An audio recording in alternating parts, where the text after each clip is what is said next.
Company ছেড়ে উৎসবকে বসানোর জন্য রাজনাথ বাধা দিলে এবার রাজনাথকে খুন করে ফেলবে বৈদেহী মুখার্জি, যা শুনে জগদ্ধাত্রী অবাক হয়ে যায়। হ্যাঁ ভিউয়ার্স, এমনটি দেখা যাবে আজকের পর্বে।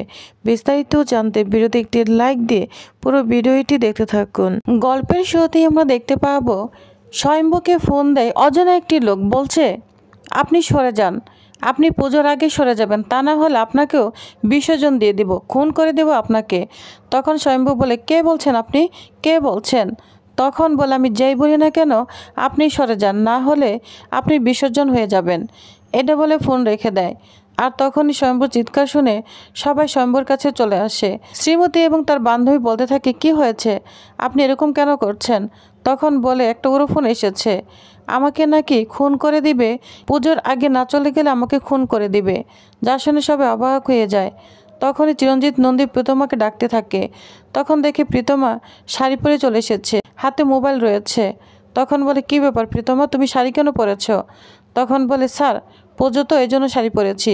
তখন স্বয়ম্ভু বলে ঠিক আছে, তুমি একটা নাম্বার টেস্ট করো। তখন চিরঞ্জিত নন্দী সবাইকে এই ফোনটা টেস্ট করতে বলে। তখন স্বয়ম্ভু ফোন নাম্বারটা দিয়ে দেয় প্রীতমাকে, নাম্বারটা বলতে থাকে। তখনই ডক্টর শ্রীতমার বান্ধবী আলোকপর্ণা বলতে থাকে দাঁড়ান 1 মিনিট, এই নাম্বার তো আমি চিনি।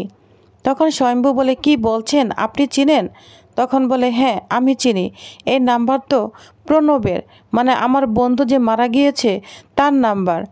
যা শুনে স্বয়ম্ভু ডক্টর শ্রীতমা সবাই তো অবাক হয়ে যায়। তখন অন্যান্য সবাই বলতে থাকে ও তো মারা গিয়েছে, পোস্টমর্টম চলছে, তাহলে মৃত ব্যক্তি কিভাবে ফোন দেয়? তখন স্বয়ম্ভু বলে এটাই তো ধাঁধা। তখন আলোকপানা বলতে থাকে এটা ওর আরেকটা নাম্বার, এটা পার্সোনাল নাম্বার, শুধু শুধু আমার কাছেই আছে। তখন স্বয়ম্ভু বলে শুধু আপনার কাছেই আছে, তার মানে ওর সঙ্গে কি আপনার অন্তরঙ্গ কিছু ছিল, মানে ঘনিষ্ঠতা? তখন বলে না, আমরা খুব ভালো বন্ধু ছিলাম। আসলে আপনি যেটা মিন করে কথা বলছেন ওইটা নয়, ওর না অনেক দুঃখ ছিল, ওর ছেলে একজন রিহাবে রয়েছে, ওর মেয়ে একজনের সঙ্গে পালিয়ে গিয়েছে, তোর দুঃখগুলো আমার সঙ্গে শেয়ার করতো, এই আর কি, এছাড়া আর কিচ্ছু নয়। তখন ডক্টর শ্রীতমা বলে না স্বয়ম্ভু, ওরা কলেজে মানিকজোড় ছিল, খুব ভালো ফ্রেন্ড ছিল। তখন স্বয়ম্ভু প্রীতমাকে বলে আচ্ছা আপনি মৃত ব্যক্তিদের সবার মোবাইল কালেক্ট করেছেন? তখন বলে হ্যাঁ স্যার, সবার মোবাইল তো কালেক্ট করেছি। তখন স্বয়ম্ভু আলোকপানাকে বলে আচ্ছা ওই নাম্বারে আপনি ফোন দেন তো। তখনই আলোকপানা ফোন দিতে থাকে কিন্তু নাম্বারটা সুইচ অফ দেখায়। তখন স্বয়ম্ভু বলে বুঝতে পেরেছি, তার মানে খুনির মোবাইল আশেপাশের মধ্যেই রয়েছে। এদিকে ডক্টর শ্রীতমা বলতে থাকে জানেন তো ওদের মধ্যে কলেজে খুব মানিকজোড় ভাব ছিল, প্রণব সবসময় ফার্স্ট ছিল। আর তখন এখানে রাজীব চলে আসে। রাজীব বলতে থাকে আলোকপর্ণা সেকেন্ড হতো। স্বয়ম্ভু রাজীবকে দেখে বলে আচ্ছা আপনি এতক্ষণ কোথায় ছিলেন? তখন রাজীব বলে আমি তো ভোগের কাছে ছিলাম। তখন স্বয়ম্ভু বলে ভোগ তো আলোকপর্ণা ম্যাডাম রান্না করেছিল, তাহলে আপনি এখানে কি করছেন? তখন রাজীব বলে আমি ঠাকুরমশাইয়ের কাছে এসেছি, ভোগ রেডি হয়ে গিয়েছে, ভোগ নিবেদন করবে কিনা? তখনই ঠাকুরমশাই এসে বলে হ্যাঁ এখানে ভোগ নিবেদন করব, কিন্তু তার আগে ঢাক বাজাতে হবে, শাক বাজাতে হবে। তো তারা ঢাক বাজাতে থাকে।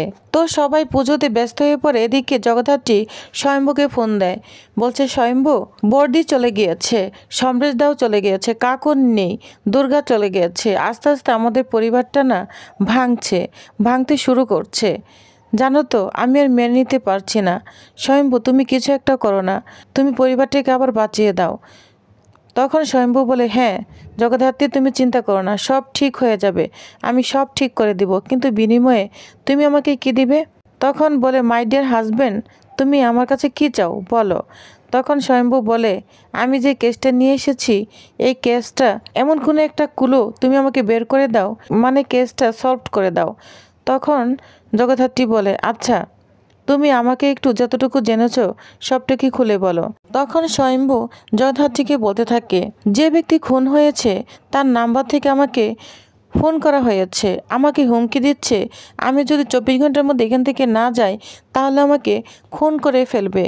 যা শুনে জগদ্ধাত্রী চমকে যায়, বলছে স্বয়ম্ভু তুমি দাঁড়াও, আমি এক্ষুনি আসছি, তোমার কোনো ক্ষতি আমি হতে দিব না। তখন বলে না না ম্যাডাম আপনার আসতে হবে না, আপনি শুধু আপনার সিক্স সেন্সটা আমাকে বলে দিলেই হবে, বুঝতে পেরেছেন? তখন বলে আচ্ছা ঠিক আছে, এখন বলো ওইখানে তুমি কাকে সন্দেহ করছো আর কাকে সন্দেহ করছো না? তখন স্বয়ম্ভু চারদিকে একটু দেখে বলে সবাইকেই সন্দেহ হয়, কিন্তু একজনকেই সন্দেহ হচ্ছে না, সে হচ্ছে রাজীব। জানো তো, সে খুব ভালো একজন ডাক্তার, ভারতবর্ষ এক নামে যাকে চিনে, খুব ভালো অপারেশন করে, খুব ভালো একজন ডাক্তার, ডাক্তার রাজীব। তখন জগদ্ধাত্রী বলে, তোমরা সবাই এখন ওনার প্রতি লক্ষ্য রাখো, কারণ যে খুন করেছে সে এমন কোনো কাজ করবে না যে যাকে তোমরা সন্দেহ করো। তখন স্বয়ম্ভু বলে, ঠিক আছে ম্যাডাম, আচ্ছা এখন রাখছি। এই বলে স্বয়ম্ভু ফোন রেখে দেয়। তখন চিরঞ্জিত নন্দী প্রতিমাকে ডেকে স্বয়ম্ভুর প্ল্যান সবাইকেই বুঝিয়ে দেয়। তখন সবাই এখান থেকে চলে যায়, আর স্বয়ম্ভু ঠাকুরের কাছে প্রার্থনা করতে থাকে, বলছে, তুমি আমার পরিবারটাকে রক্ষা করো এবং এই কেসটাও যেন আমি সলভ করতে পারি, খুনিকে আমাকে দেখিয়ে দাও, সাহায্য করো, এটা বলে প্রার্থনা করতে থাকে। এদিকে জগদ্ধাত্রীকে একা পেয়ে বৈদেহী এবার নাজেহাল করে তুলেছে। বলছে, যাও, দাঁড়িয়ে আছো কেন, কিচেনে যাও, তোমার হাতের পোলাও না খুব মজা, যাও কাজু বাদাম দিয়ে সুন্দর করে পোলাও রান্না করো, যেমনটা তুমি রান্না করতে ওইভাবে রান্না করো, আর সাথে মাটন, বুঝতে পেরেছো? আমার উৎসবকে না আজকে খাওয়াবো, যাও, দাঁড়িয়ে আছো কেন? রাজপ্রাসাদটা না একদম শূন্য, বুঝতে পেরেছো? এখন আমরাই আছি এই রাজপ্রাসাদে। তখন ওইখানে মেহেন্দি চলে আসে, বলছে, কিরে দিদি, দাঁড়িয়ে আছিস কেন, শুনলি না মা কি বলেছে? যা পোলাও মাংস রান্না কর, আজকে আমরা এই খালি প্রাসাদে, মানে শূন্য প্রাসাদে, শত্রুতাবিহীন শূন্য প্রাসাদে একাই গোল দিব, বুঝতে পেরেছিস? যা সুন্দর করে মাটন পোলাও রান্না কর তোর উৎসবের জন্য। তোর উৎসব তো তোর হাতের পোলাও মাংস খেয়ে একদম ফিদা হয়ে গিয়েছিল। আর তখন জগদ্ধাত্রী মেহেন্দিকে বলে, এভাবে কথা বলছিস কেন মেহেন্দি, উৎসব তো তোর বড় হয়, তোর বর কেন তুই এভাবে কথা বলছিস? তখন মেহেন্দি বলতে থাকে, শোন, এত উঁচু গলায় না কথা বলবি না, আর আমার দিকে আঙ্গুল একটু নাড়বি না, বুঝতে পেরেছিস? তোকে সাপোর্ট করার মতো না এখন কেউ নেই, না আছে কৌশিকী মুখার্জি, না আছে দুর্গা, না আছে রেশব সমরেশ চট্টোপাধ্যায়, কেউ নেই। যেদিকে তাকাবি সেদিকেই শুধু ফাঁকা দেখবি, বুঝতে পেরেছিস? শুধু মিটমিট করে জ্বলছে রাজনাথ মুখার্জি। তখনই ওইখানে রাজনাথ চলে আসে, এসে বলতে থাকে, মেহেন্দি, তোমার সাহস দেখে না অবাক হয়ে যাচ্ছি। আচ্ছা বৈদেহী, তোমার সামনে জগদ্ধাত্রীকে ওই এত বড় বড় কথা বলছে, তুমি কি করছো? তুমি এনজয় করছো, তাই না? মনে রেখো, তোমরা সবাইকেই বলে দিচ্ছি, কৌশিকী নেই তাতে কি হয়েছে, আমি বেঁচে আছি, আমি যতদিন বেঁচে থাকবো ততদিন এই পরিবারে কিচ্ছু হতে দিব না, বুঝতে পেরেছো? তোমাদের কোনো জোর এই পরিবারে আসতে দিব না। এটা বলে রাজনাথ যখন চলে যাবে, তখনই ওইখানে উৎসব চলে আসে। উৎসব বলতে থাকে, ড্যাড, তুমি আমার একটা কথা শোনো, আমি তোমার কাছে জীবনে কিচ্ছু পাইনি, কিচ্ছু দাওনি আমাকে, শুধু তুমি এবার চুপ হয়ে যাও, তুমি কোনো প্রতিবাদ করো না, তুমি আমাকে সাহায্য করো, তুমি চুপচাপ থাকো। তখন রাজনাথ বলে, কারণ তুমি কিচ্ছু পাওনি, তোমার কিচ্ছু পাওয়ার যোগ্যতা নেই। তখন বৈদেহী বলে, কি যোগ্যতা থাকবে, ওর কোনো যোগ্যতা লাগবে না, যদি তুমি এর মধ্যে বাধা হয়ে দাঁড়াও তাহলে আমি ভুলে যাব। তখন রাজনাথ বলে, কি ভুলে যাবে তুমি? তখন বৈদেহী বলে, আমি ভুলে যাব যে তুমি আমার স্বামী হও, আমার সন্তানকে তার অধিকার পায় দেওয়ার জন্য আমি বিধবা হতেও রাজি আছি।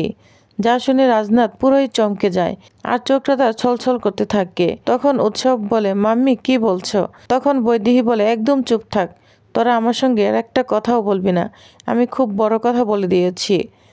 তখন বৈদেহী রাজনাথকে বলতে থাকে, পথের কাঁটা হয়ে দাঁড়িয়েছ না, সেই পথের কাঁটা না আমি উপড়ে ফেলে দিব।